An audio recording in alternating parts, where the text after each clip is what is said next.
In this week's portion, the Torah begins with Vayetzei. Yaakov left his parents' home in Beersheba, and he went to Haran, to his uncle's home in another country, in Haran.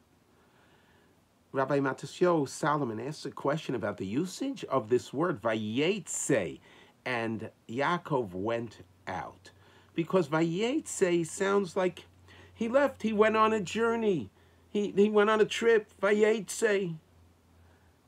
Actually, the circumstances that led to this going out were highly dramatic, because Yaakov's mother, our matriarch, Rebecca, told him that she had a prophetic vision that Esav, Yaakov's brother, wanted to kill Yaakov. So she says to Yaakov, Virach lecha, run, flee to my brother's house to spare your life. In the Haftorah that is connected to this week's portion, the Haftorah begins, Vayivrach Yaakov, Yaakov fled. So, if the Haftorah says Yaakov fled, and Yaakov's mother told him to flee, why does the Torah use the words Vayetzei? It sounds like he went out. He went out on a trip. And Rabbi Matisyahu Solomon says that the Torah is teaching us a very, very profound lesson. Yaakov did flee, because that's what his mother told him to do. That's what the Haftorah says. He fled because his brother wants to kill him.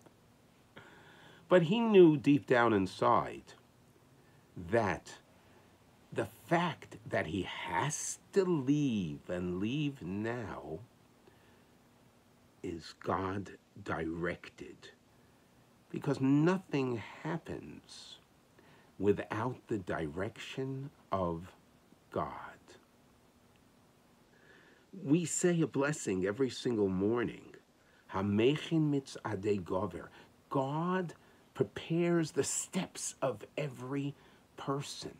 The Jew realizes that when a situation arises that calls for a change, that calls for a different direction, calls for a move to another place or another challenge in life, the Jew realizes that it is brought and directed by God, and it is part of that Jew's mission in life to rise to the challenge, to rise to the occasion. And whatever the situation is, it is for positive benefit. How often in life do situations arise out of our control? I didn't ask for this. Yeah, that's right. It's God directed. And that is the faith of the Jew that was taught to us by our father Yaakov. Vayetzei Yaakov mi Beersheba. Yes, Yaakov had to flee, but those circumstances were brought about by God, directed by God, for Yaakov to move on and to advance to the next stage.